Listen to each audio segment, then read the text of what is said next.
by this sacrifice in which you are revealed. How is it that I, so unworthy of thy grace, should receive you into this humble dwelling place?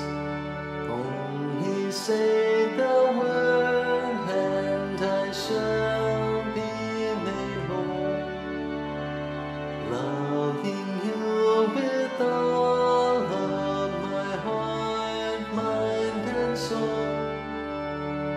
Come under my roof and abide with me this day. Only say the word, Lord, I pray.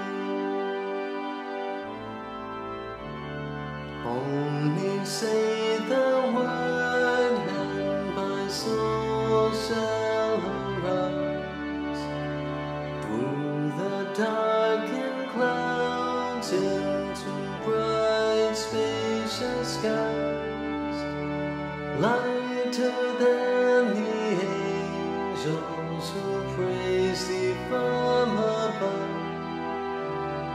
How my spirit soars in the presence of such love. Only say the